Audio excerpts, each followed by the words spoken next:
Hello, hello, hello. Hello, Zach. How are you? Doing good. How are you doing? Doing great. I It's fine. We have a new guest here. wow. So it's not the three of us streaming. We do have another guest, but Yes. also another. We have both guests there. Yeah. Nice. Hello. What's his name? Her name is Beanie. Hello, Beanie. Say hello. Wow. She had a dinner and take some rest now. Yeah. Hopefully, we'll not be a lullabies. Yes. Let's see whether she is going to stay there like the entire podcast, the entire time.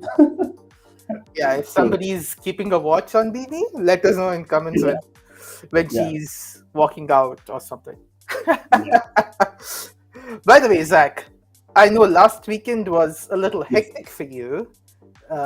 You want to talk about it? Yes, it was amazing, man. Like so fun. We had an amazing team. We are talking about the AWS Virtual Community Day. We call it as Oceanic. First time we did it. So much learning and so many new things, and we received a lot of support from the entire community when we were planning when we initially organizing this. For example, from your Bangalore user group. Avinash, Srijit, sorry if I forget some names, but even It's Rishit. Yeah.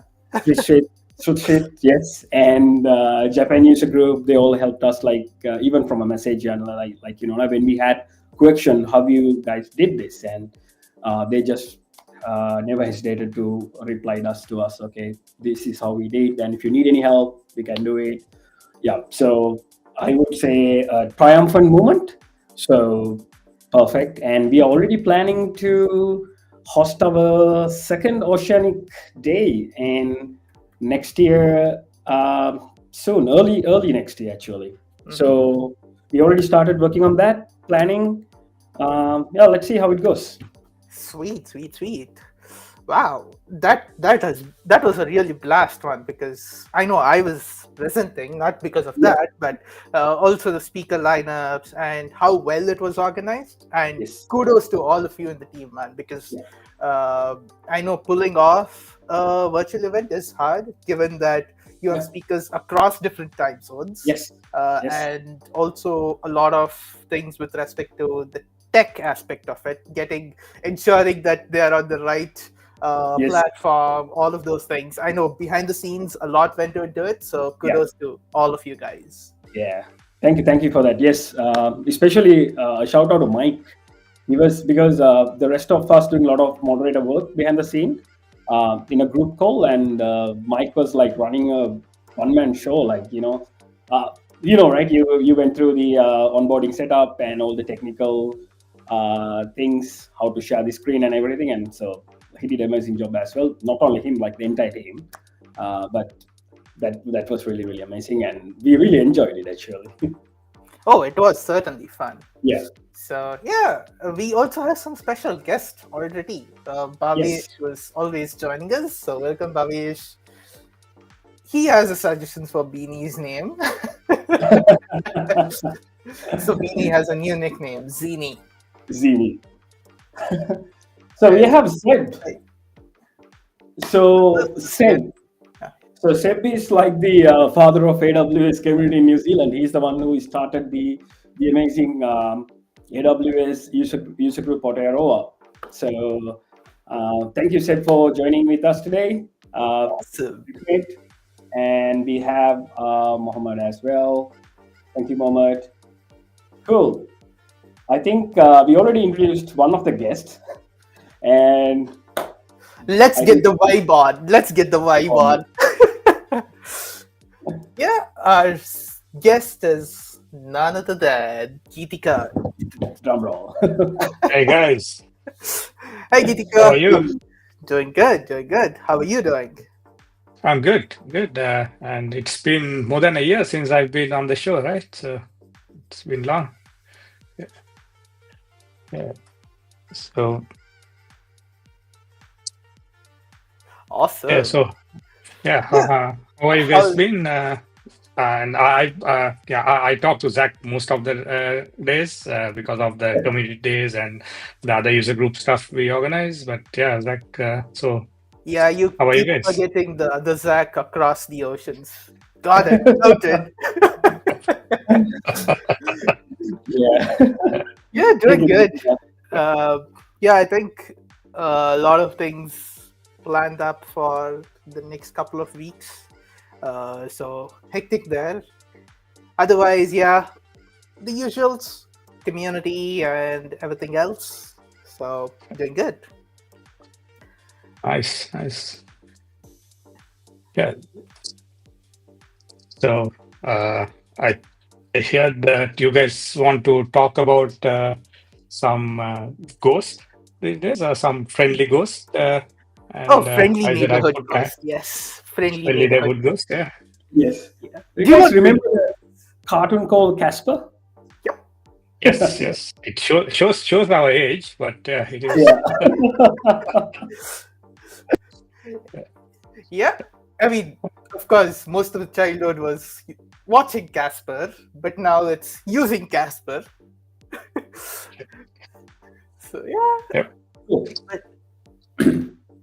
So Geethika, do you want to get on to what's the Casper that we are talking of?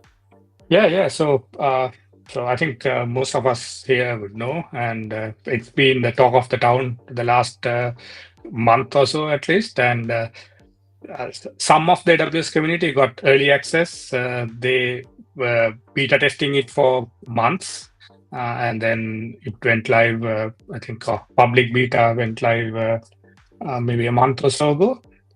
So there is Amazon Kiro, the new IDE, which everybody's talking about.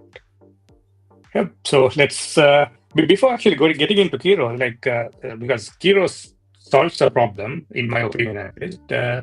So before getting into Kiro, I thought let's talk about a bit of the problem it is trying to solve. So I put this title as a kickoff with a vibe and see where it takes us, and that's what we've been doing for the past year or more, bit more than a year, I guess, doing vibe coding, right? So, and how it has been for you guys. Yeah, certainly vibe coding, vibe I mean, coding. yeah. Certainly, yes. And most of the times when you want to build POCs, it's the vibe coding that comes into picture. You don't want to write some mundane code, right? Yeah. Like the basic code, like all the basic applications. You don't want to do it, and you let Kiro or any of the other ghosts out there take control, and you vibe with them. So yes. Yeah, so I mean, I have some of my personal stories of vibe coding, like what I did, how it ended up, and all that. But then, more than me, let's talk about this guy. This was a proud vibe coder early this year. I actually removed his name and the tool he's talking about because I didn't want you guys to get into trouble. And he's already got enough slack on the internet, so didn't want to name and shame or anything. So, but then you get the idea, right? So he's built a nice SaaS platform with zero handwritten code. Sounds amazing, right? So he's a proud vibe coder. But then, if you guys remember, the 2 days later, this was his tweet. So his site has been compromised.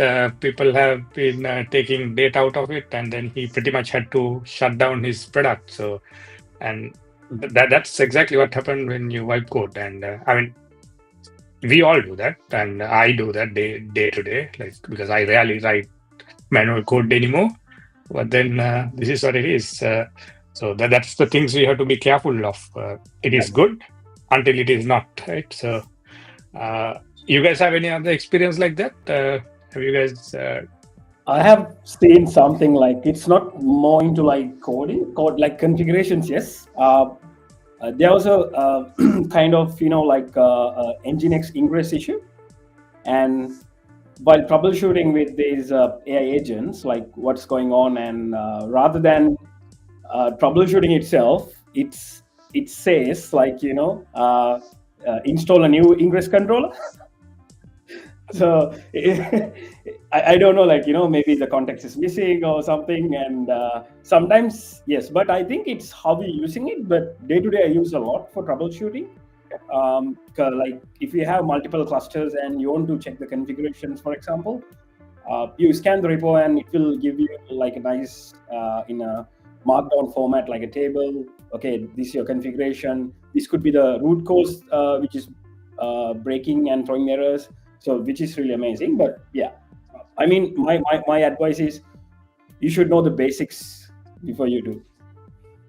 Yep. Yeah, very true. And then big plus one on that, because most of the times we forget that it's the AI assistant who's building it, and we don't look into things such as security aspect of it, the best practices part of it, where of course what it generates works, but is it working in the way you want it to work, right? That's the catch there. But most of the times we often forget that these AI models are being trained on the public documentation or applications that are built publicly available. So it can certainly have security loopholes. So we would have to be mindful of that, certainly. And of course, I use it day in, day out. But before I probably commit into my repo, I take a look at the code, if it's the way how I want it or not, how it's working, all of those things, and then go ahead with it.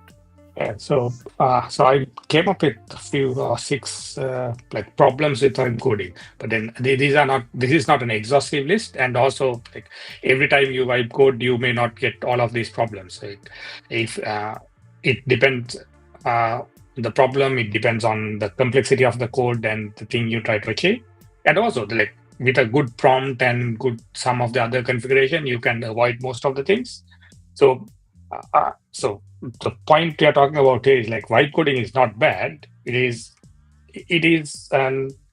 like a junior engineer, or even like that. We've been talking about this for more than a year now. So AI is like a junior engineer. It is not. You should not let AI drive the thing for you. You can get some assistance from AI. But then, so I'm not going to go into these details because we've been talking about those things. But I have one example, my personal example. Earlier this year, in one of my, actually not earlier this year, I think it was somewhere towards the end of last year, in one of my projects. So the development team was building a bunch of Lambdas. It was moving files here and there. So you receive files on S3 buckets, events get triggered, and based on that goes into SQS, another Lambda gets triggered, and it does some validation based on the file naming and some integrity checks on the schema of the files and things like that. So it was not complicated processing, but then it was quite a lot of moving parts and things like that, and quite a lot of Lambdas. So eventually the files will get assessed, decrypted, checked for integrity, and moved on to a data lake. So something along those lines. And so while my development team was building all those Lambdas, I said, okay, I'll take one path. So one set of files would come into a bucket, and then I'll implement that workflow. Basically, we can call it a feature or something. So I took ownership of that and started building it purely using vibe coding. I don't like to use the word vibe coding. Let's say like purely using AI tool. I actually used Amazon Q. It was fine. I got the thing done, and it is in production, or it came near production delivery. All tests are passing, and security is fine and all that. But when I look at the code, it is very messy. So, and when I look at the code with the other code which my other developers built, it was so nicely organized, and there were some common libraries or common things you would do. They move them to Lambda layers, so then you only build it once and all other Lambdas use it. So all that thing was done. In my Lambdas, like every Lambda would have different way of implementing the same thing, and so it was just very messy. It was doing the thing. It was we were getting the output we want, and then it passes all the security tests and no vulnerabilities, but still the code is messy. So it would be a nightmare to maintain that. So we didn't actually move it to production. It came, as I said, like it came near production, but then we didn't move it to production. We rewrote those. So that's something you experience when you do use AI tooling to generate code. So this is what it is, right? So I found this on the internet, so it must be true. But Love it. yeah, so you start with some AI tooling. You get access to lots of these things on free tier, and you don't have to pay to use latest models.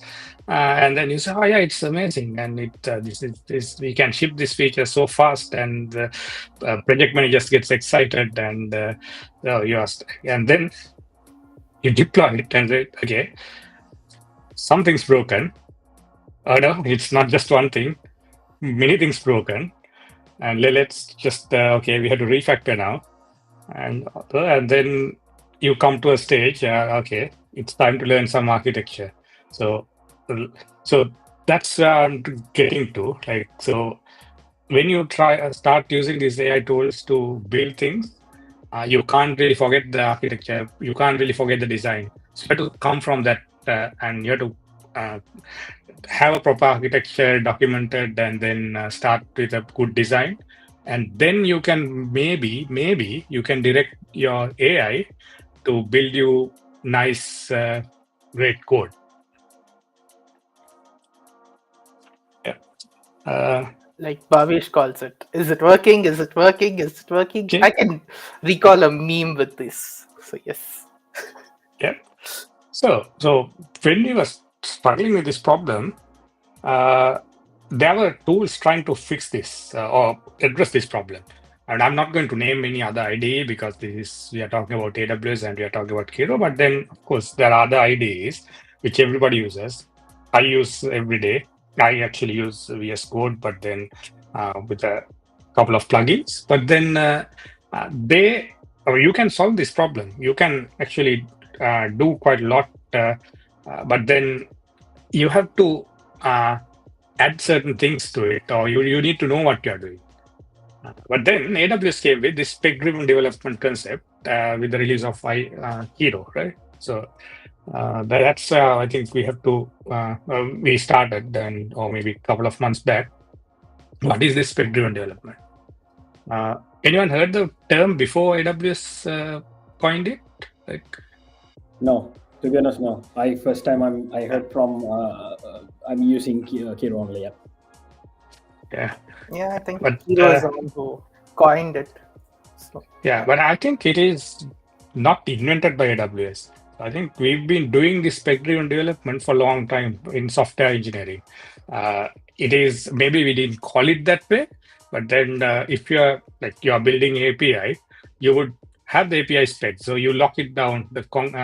You lock down the contract, and you build the API based on that, right? So I think it's the same concept, and obviously AWS coined the term and used it with Kiro, and now it is a new paradigm of AI engineering, AI-based development.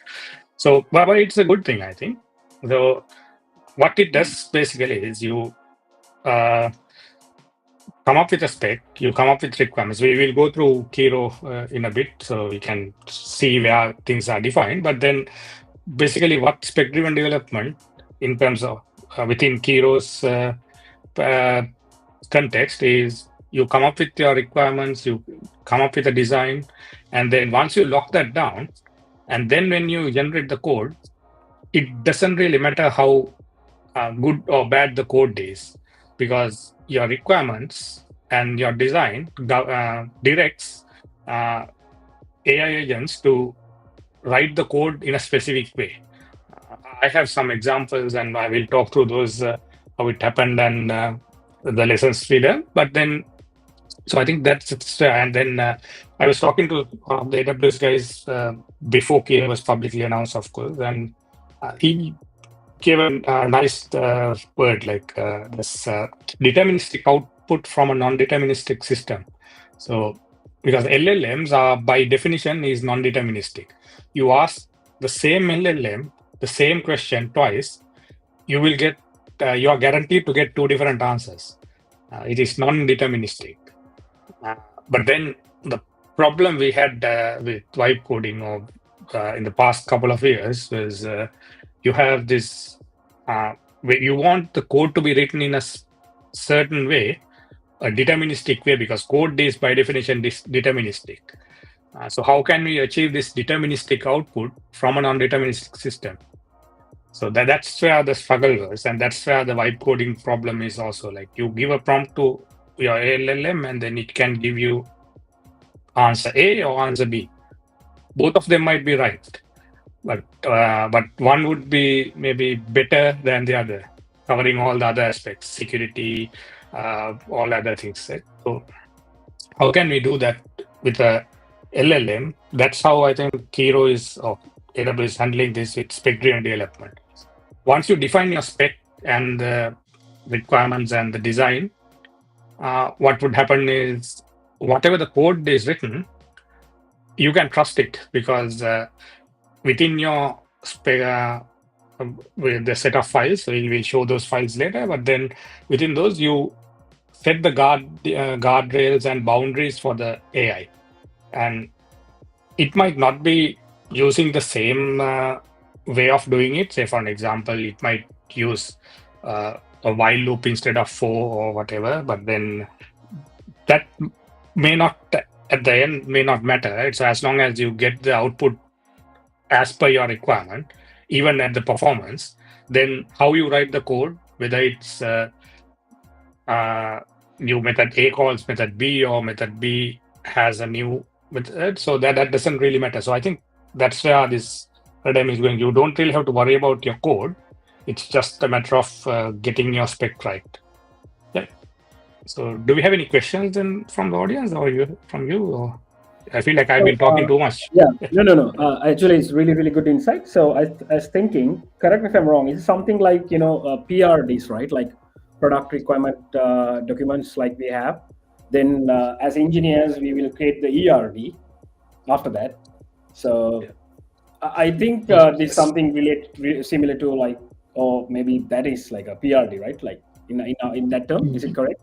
Yes, that's. I think you hit the nail on the head, Zach. So I think the requirements document. Right? So lots of organizations, they already have a process of coming up with these requirements, and they are more often than not documented in Jira. Like when you pick up a ticket to build, like you have acceptance criteria in the ticket. You have the requirement very well defined. So your maybe within your backlog refinements, you go through these tickets and make sure the requirements are in the ticket, and make sure the acceptance criteria is there and it is agreed with everybody. And if you are doing any type of behavioral driven development, because back in the day when I used to write Java code, we used Cucumber and wrote behavioral driven development, like the tests. So that is basically your acceptance criteria gets converted into a Cucumber test. So the point is this: all this framework is already there. So what happened with vibe coding is you get you have the requirements. You take parts of the requirements as the prompt and you put it into LLM, and then LLM gives you some output. But then with spec-driven development or with Kiro, what you're doing is you actually put these requirements as is, or maybe even refine it, get a better requirements out of that, very, very well defined into the LLM or into Kiro, and then it generates good code, or it generates production-worthy output. So if I can remember, like, that's why we are here about, so to talk about Kiro. But I'll go to the next slide because that shows the very nice picture. This I took from Kiro's website actually. So this is the basic workflow of Kiro. And again, this requirements MD and design MD and these files are Kiro specific. But then I have to say this, like, you don't have to use Kiro to follow this flow. You can use other IDEs, other AI tooling to do spec-driven development, but then Kiro gives it, directs you in that direction. Kiro helps you adapt it, and Kiro is geared towards doing spec-driven development. So in that sense, it is very good to use Kiro. I mean, I really enjoyed using Kiro until yesterday, because now the new pricing is out, and let's talk about that at the end, because but then so the workflow is, so if you have a requirements document, as Zach mentioned, like if your organization already, or if your Jira ticket already has requirements, you can put it into requirements MD as is. And then when I did my POC or the site I built, I just gave it a prompt saying I want to build this and give me the requirement. So it gave me a set of requirements, and I wasn't happy, of course. And then I actually wrote about that whole journey in one of the blog posts. Like maybe we can share the blog with the crowd so that they can go through the journey I do. But then idea was you put the requirements, and so I asked for the requirements, and then it generates the requirements for me as well. But I went through that, understood what it was, and then where it works for me, where it is not working for me. So with that, so I had to do a few iterations, and then finally I had a set of requirements which I was happy with. And then I said, okay, now I'm ready to build the design. So did the same thing with the design, and then I went to the implementation.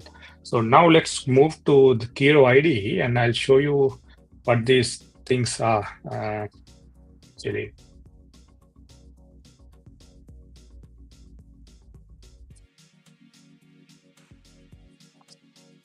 I love that theme. So this is a requirement document. Sorry for jumping. I mean, like, I love the theme colors, like purple and black. It's going very nice. Yeah, it is. It's nice on the eye, right? So, and yep. So looking at this, so how I went with that was, so I basically, so this is my second, the prompts on the right hand side for my second iteration. But then let's talk about the prompt later. But then this is the final requirements document icon. So it has a nice introduction, what is it trying to do, and then the requirement one. It follows that user story format, the user story and the acceptance criteria. And when I saw the acceptance criteria, my mind right away went back to my Java development days. So these are the these gets converted into BDD tests if you are on a Java shop writing BDD, right? So, but anyway, so you have the acceptance criteria and all other requirements.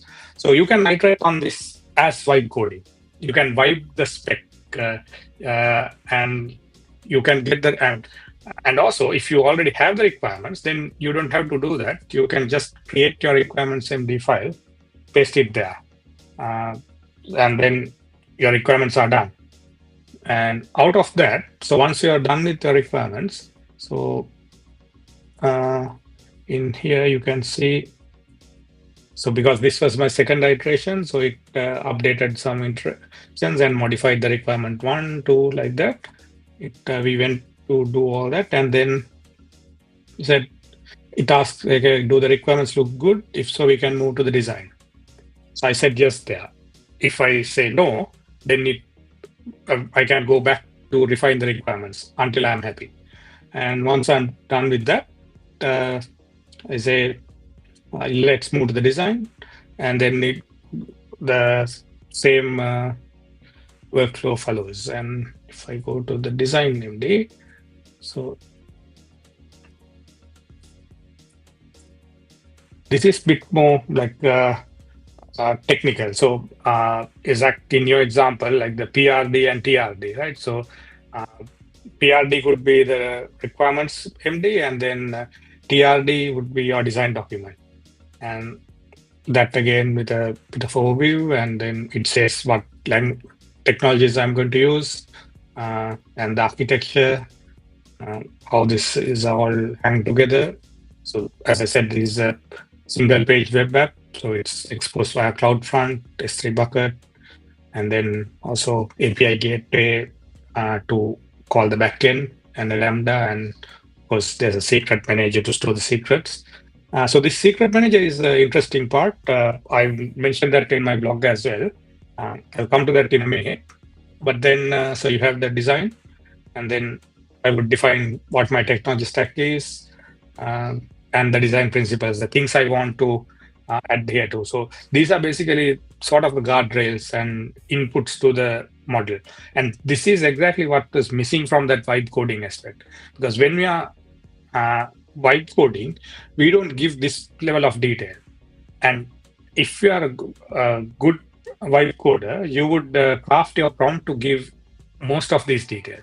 But then it's still hard to give all the details, and then of course your prompt will be get bigger, and your context will get bigger, and you will face other challenges.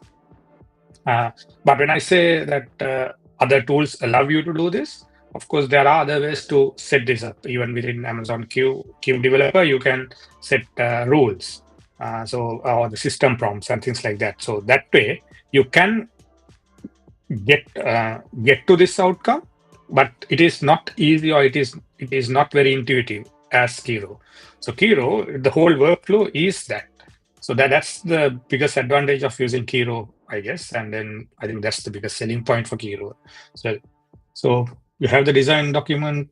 Again, we go through that. You don't have to go through all the lines, but then you get the idea, right? So you have the requirements. Now you have the design.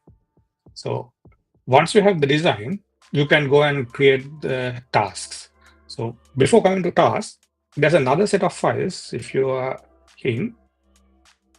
So there's a set of files called product, MD, structure, and tech. So these are purely used to guide your agent. So when you are writing your code, you're not writing, the AI is writing. So Kiro Agent is writing the code.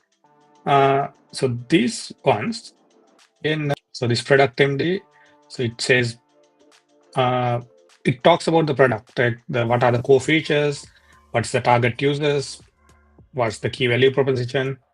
So this is something you would have in your, most likely in your, if you're on a Atlassian shop, in your Confluence, somewhere within your product pages, you will have something like that. And it's not a must to have a product document, but then it's always good to have it, because that gives the context to the model. This is what we are trying to build. And then structure. Again, same. And this is, I think, in my opinion, like if you are just looking at coding, if you are just looking at getting a quick outcome, this is more important than product. But then, of course, don't skip that.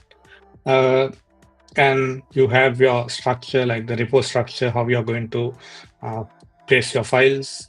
I mean, you can go into however much detail you'd want to. The more detail you go into, the better outcome you'd get. And then the naming conventions and how the directories are going to have structured. These things. And then, say, for example, Lambda functions. So I'd say each Lambda function has its own Python file. And then if you want to use, say, in my previous example, remember I spoke about not having layers. So we can talk about layers here in my structure. I can say any common functionality must be moved to a Lambda layers, things like that. And loggings configured their thing. And then there was a, if I'm not mistaken,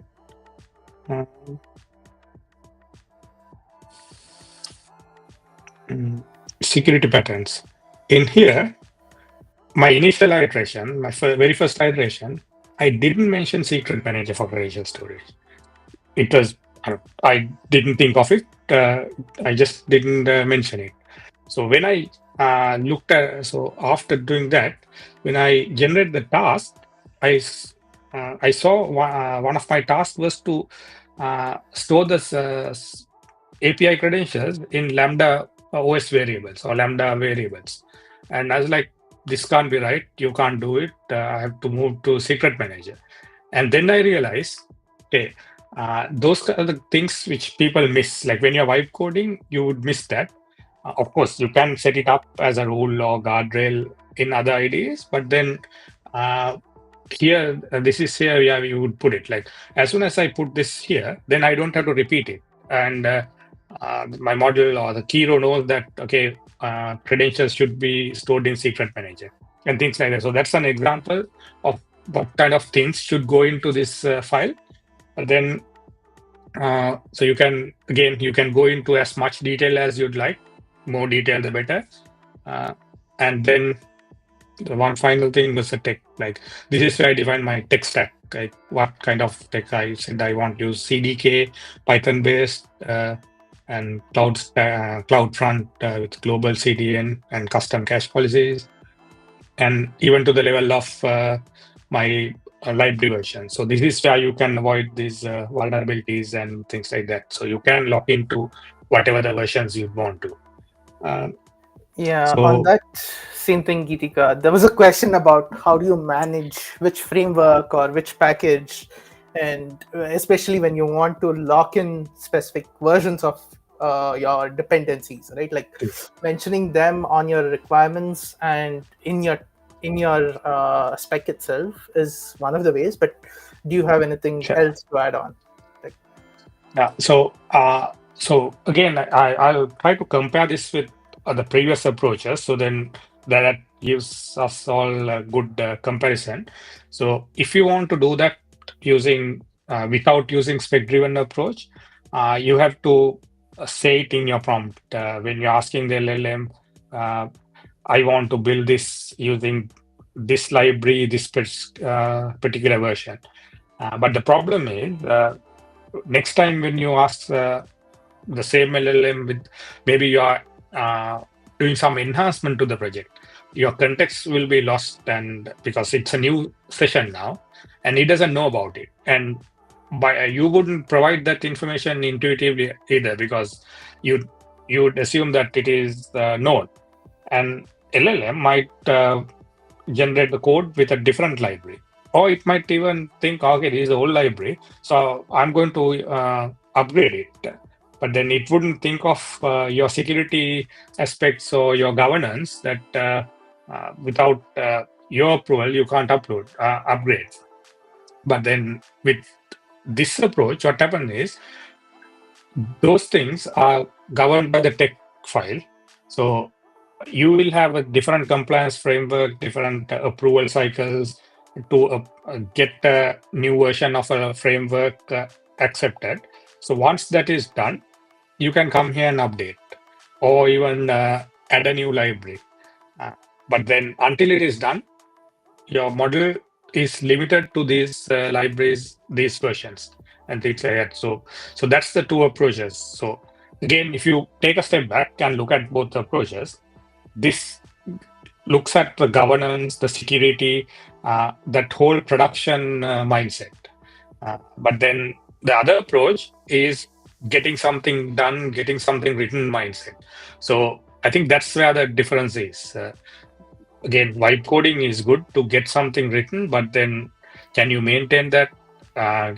Is it passing your governance framework? Is it secure enough? Can you productionize that code? All these questions are there. But then with this approach, you're all looking at your production release insight. So, yep. So maybe let's move on to the next section. So once you have all these files, you can generate tasks. I mean, you don't really have to have these files, but then it's, as I said, like it's good to have these things. So then when you are generating your task list, it is looking into these files, and these files act as a guardrail for your tasks. And when I did my POC and in my couple of months Kiro usage, If I spend enough time with requirements and steering files and my design, I don't really have to tamper with tasks much. Like the tasks I get, I agree with the task, and I have very little to change there. So once you have the tasks, so this is a very nice feature I liked with Kiro, because when it generates the task, it has for every task, it has a line saying which requirements this task is tied to. So that gives that complete traceability. So you can why these tasks were written and then what requirement it fulfills. And then basically these tasks are passed as a prompt for your LLM to generate code. And that's the easy part. And once you spend time into building this, and in my example, I didn't have to do anything. So the code was, as that our friend I showed in the very first slide, code was 100% AI generated, no handwritten code. But then the difference was I spent quite a lot of time upfront. When I say quite a lot, maybe a couple of hours at most upfront, doing that design, getting that design locked in, and then I let the agent loose and it wrote the code for me. Any questions we got, or we can?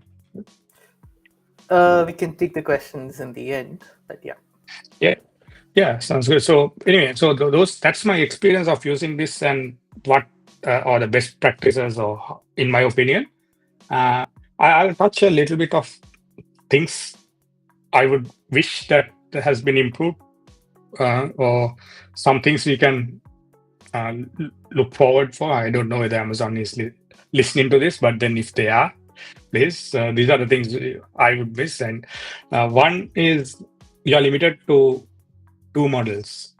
And of course, when Sonnet 4.1 or whatever comes available, it will come, but then you see a pattern here. So it is what Amazon gives you or Kiro gives you. If there's a way we can direct it into one of our LLMs, then that gives more freedom, more flexibility for us to play with. And because I know other IDs give that flexibility, and then my day-to-day setup, I'm using, I'll name it, I'm using Klein plugin on VS Code, and Klein lets you choose LLM or API endpoint. So that way I can manage my API calls, my LLM calls. And also I can, and also Klein gives you this feature as well. You can change model based on the task, because some models are good at something, some are good at other things. So Klein lets you, like, for planning, you can use one model, and execution, you can use another model. So similarly, I can think another very good use case here. When you're generating requirements and maybe design, one type of model would be better because it is more verbose, more text friendly. But then when you are generating code, of course, Claude Sonnet would be better, because I think in my experience, Sonnet is the best for code generation from the models I've used. But then, so that flexibility. So we lack that flexibility here, but then I'm hoping it will come soon. And we have to be mindful this is just a public beta yet. So we are basically the beta testers. So hopefully we'll get those features soon. But yeah, so that's one thing. And the other thing, of course, the pricing, right? So we yesterday they announced the pricing, and then all the beta users were moved into the pricing tier. So if I here, so we all got this bonus credits because we were in the beta program. We already were using beta, but if you are signing up new, then you won't get this bonus credits. And you can see how quickly I've used this. So this morning I used this to update my project, do a little bit of work.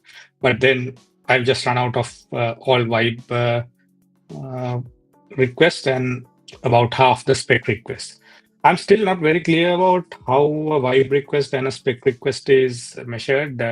But then, yeah, that's beyond me, and I didn't spend time trying to figure that out. So anyway, but then again, like, we have to understand it's a paid product. So yeah, it is what it is, and whatever product you use, you have to pay for it. So yeah, but then pricing, maybe it can be a little bit more clearer, and then it, or at least with the Q developer, we can use it with your AWS account. So it is built through the AWS. You can have a setup to be built through AWS account. So at least if you can have that option, then it will be much helpful. But then it is what it is. Yeah. And I think those are the things. And one more thing, I still vibe coded some of the things, but then before going there, like, see, I think I've spoken a lot about Kiro, and that's my experience about Kiro. Is there anything else we want to talk about Kiro? Any questions you want to take? Yeah, there was one question around the processing of tasks. Yeah, Mohammed was mentioning this, where he has used it both for spec and vibe coding. And his question is, when there are too many tasks to perform, would it be good to use vibe option, or how do you perform the task faster? Yeah. So I always used spec option because because when it comes to execution of the task, at that point it is because I've already built the requirements and the steering files and everything. I really don't care in respect, like how the task is executed, and generally how long it takes, even because when I'm doing that, it's like I wouldn't even monitor my laptop. I would just keep it running, and then I just say execute task, and then I would do something else, just keeping an eye on the laptop to make sure that it is not stuck, because there are few places it gets stuck. One is, of course, if it needs to run a task, execute some command, it comes and waits for your answer, and then you can trust a command. So and at some point during the beta, it improved that experience as well, because earlier you could either trust a command or not, but now you can trust the command at 3 levels. Like when the command is given, you can trust only that command. So that means if that's very same command with the same arguments need to be run, it won't prompt you again if you trust it. But also there are 2 different levels. Like one, the other extreme is you can trust the base command. So you can say anything starting with AWS or anything starts with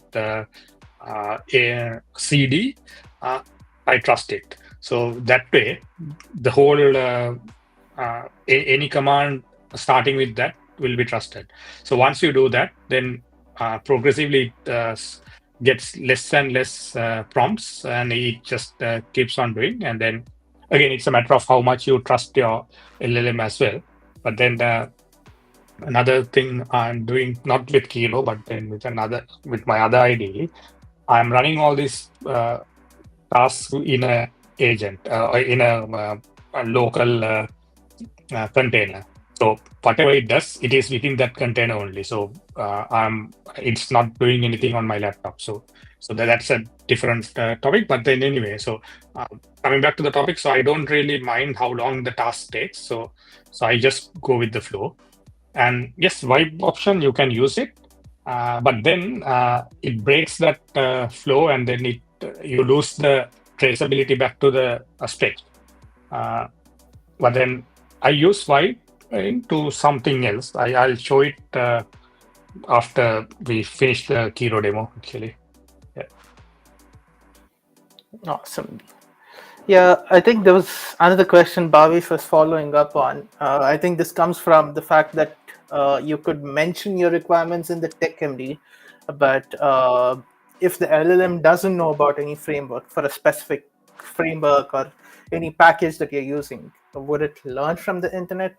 I'm assuming LLMs Yeah. are trained on internet document or public Okay. docs.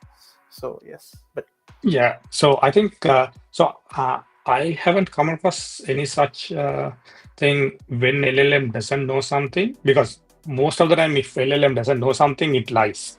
It lies confidently, so you don't know. So it will invent a package, and it will invent a library, and it will give you something, and that's where the test comes in. So as part of your requirements, you can define that you need to have tests, you need to have this much code coverage and all that. So that way you are working around that problem. But then the other aspect is using MCP servers. So that I actually didn't show you in my setup. So there's a set of MCP servers I've defined. So that is the way for your LLM to go out and get certain tasks done.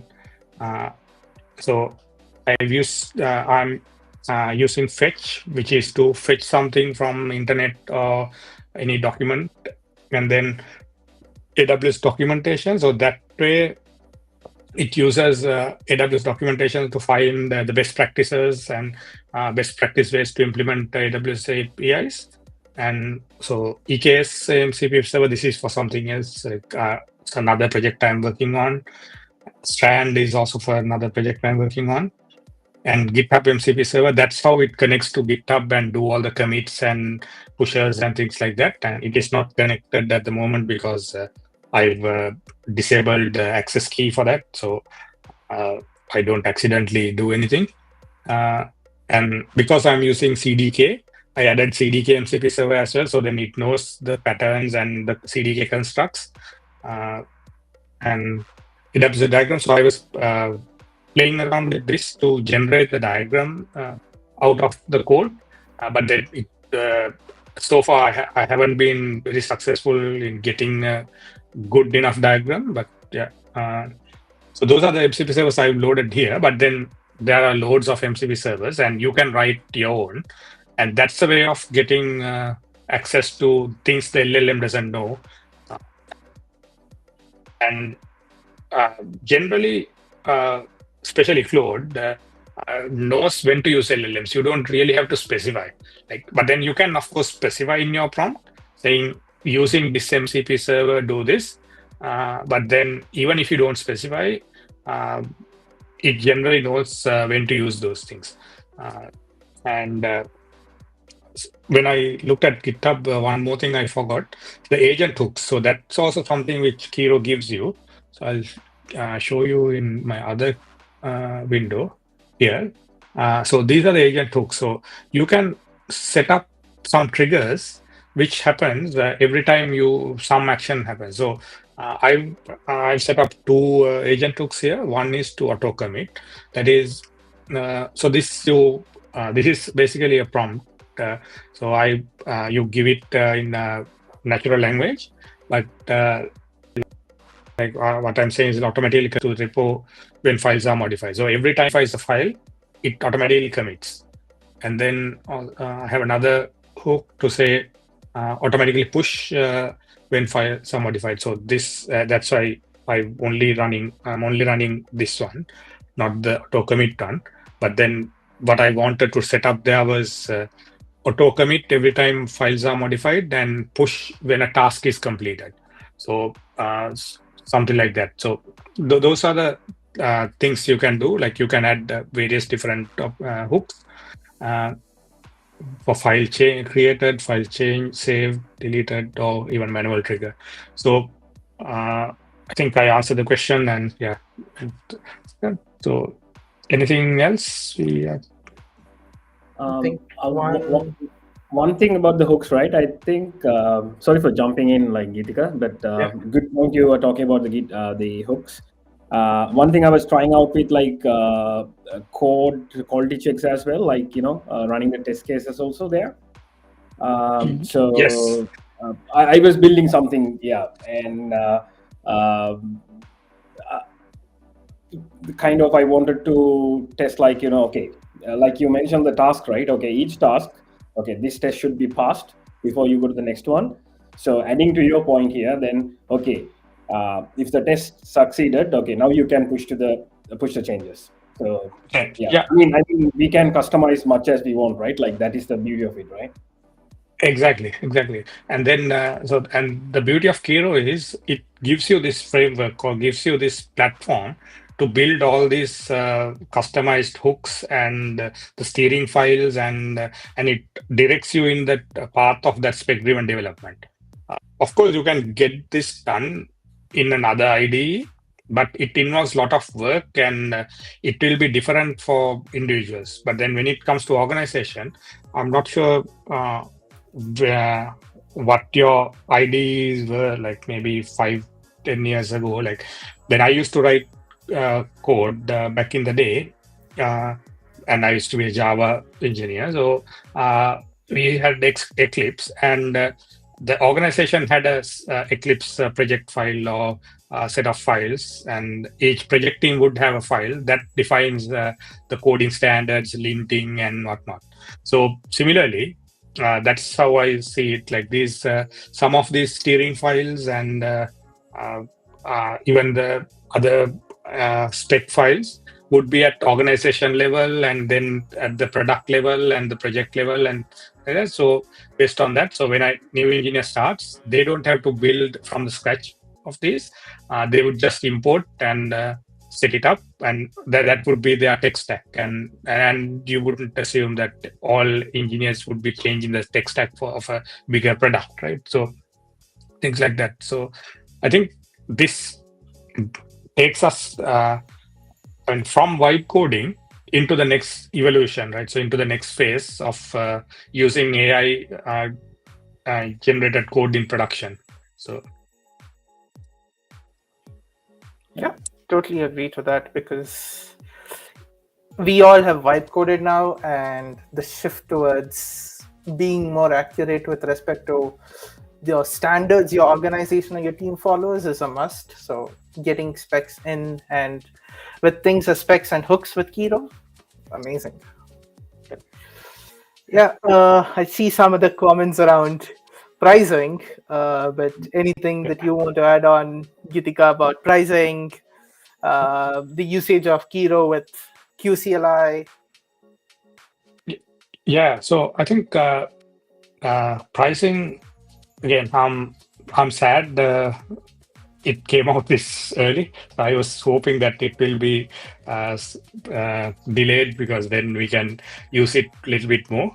But then again, it is what it is. At some point you have to start paying for these things, and only downside of pricing for me is with other tooling, my employer pays for those. But if I'm to use Kiro, then I have to pocket it out. But then I have to try and get them to pay for Kiro for me. But then again, I have to justify using another tool, why this and all that. But then again, I think it is $19 at the lowest tier, so that is not bad. And but only thing I'm not very clear about, I think this is my ignorance more than anything, is what this spec request or vibe request means, like how much I can get do with those. So I probably need to do a bit more experimenting with understanding how much that is and how much I can get done. But yeah, so I think it is largely priced with the other competitors as well. So it is within the same range. So it is not very, very expensive or super cheap, I guess. Yeah, I think all LLMs or all AI models require GPUs to run behind the scenes. Yeah, so of course we have to pay. There was So sorry to interrupt. So, and that's where I was going with that. The ability to use a different model, or ability to use our own model. So that way, we can potentially use one of our models and running even locally, right? So if you have enough compute at home, you can point Kiro to use that model. But yeah, maybe it will come, and maybe they can sell the IDE for a cheaper price and allow people to use their own models. But I think again, if looking at the product point of view, I think what they are looking at is they are not only selling the IDE, they are selling the uh, LLM request or LLM behind that as well. So if they can separate those two out, it might be a better sell. But then I hope AWS is listening. Yeah, at least to begin with, the models that are already on Bedrock, we could probably use them. If not for Yeah, LLM running in your house, Geethika. yeah. Exactly. But yeah. Yeah. There was one other question about Kiro IDE itself. Can we add extensions to it? No, I haven't tried. So maybe there's a way of doing that because I'm not I'm not very familiar with doing all this with VS Code either. So this is basically built on VS Code, but then I haven't found a way to easily add a plugin. But maybe you can. I think I'll jump in. I can answer the question, hopefully, because I love plugins. I'm already using it. So I have installed Amazon Q, AWS Toolkit, CodeSnap, and I love the GitHub theme. So I use that theme there. And the prettier for code formatter and HashiCorp Terraform as well. So Pylon, Python, some YAML, since a cook guy. So all these plugins already installed. So it's working. Yeah, I mean, it's the same plugins that you get for VS Code because Kiro is built on top of VS Code. So all of them are available. Geethika, since you have the screen on, you can see the icon right above Kiro on the left below debug, and that should take you to extensions. All right. So I hope that answered Mohammed. Cool. I guess we are at time, but Geethika, anything that you want to call out and share something from your experience of using Kiro? Because I know the blog is really good and I did read it, but for those who didn't read it, maybe a TLDR version of the blog. Yeah, so I think Kiro is good. Again, I think I've been telling this throughout the podcast. You can do the same things with other IDEs or other toolings, but then Kiro helps you do it better or helps you do it much more easily. So if you have the opportunity, I think it's great to use it, and then it will help you to guide you towards that production ready code from the first go, because otherwise you can get something working, but then getting it into production will be even longer. And one more thing I forgot to mention, like I just passingly commented that I still use vibe coding for various different things. Like, so when I have to build something like a real quick prototype, when I don't really care about making it production or I want to see how it's working, then the easiest way is to vibe code, and I don't even use this. I ask Q developer within VS Code to build it for me. But then when I'm really doing some production work or when I want to write something production worthy, then I follow this flow. Or I recommend you to follow this flow. Yeah, that's where choosing vibing or spec comes into picture, right? Like if you want something like an easier fix or you want to do a POC, vibing works best. But if you want to build production grade systems or want it to be built in specific ways or in a very adhering to certain guardrails, spec is the way. So yeah. Exactly. Yeah. Awesome. Yeah, I think that was a wonderful session around Kiro, Geethika, because I have been playing around with Kiro and unfortunately sad about pricing as well.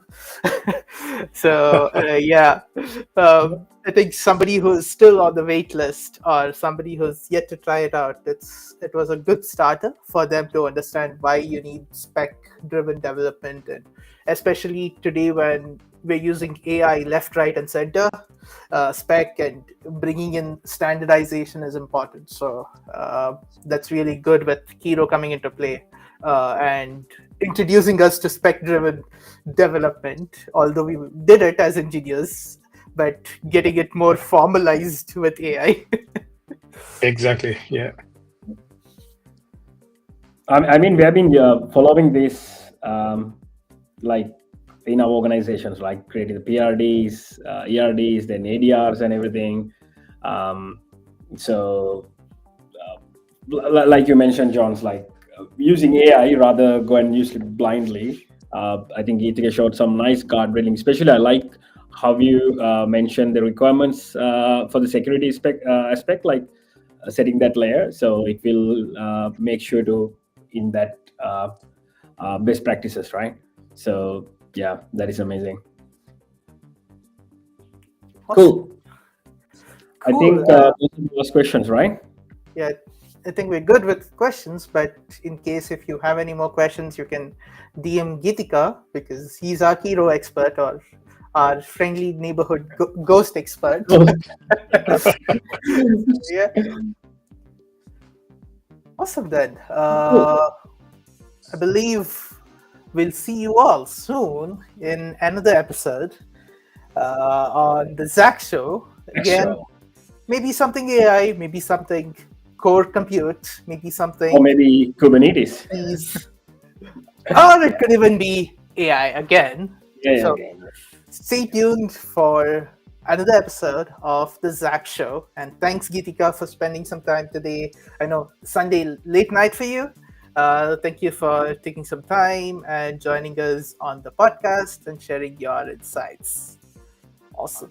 But thanks for having me. I really enjoyed it. And as always, I like what you guys do and keep it up. Thank you. Awesome. And see you all soon. Bye-bye. Bye-bye.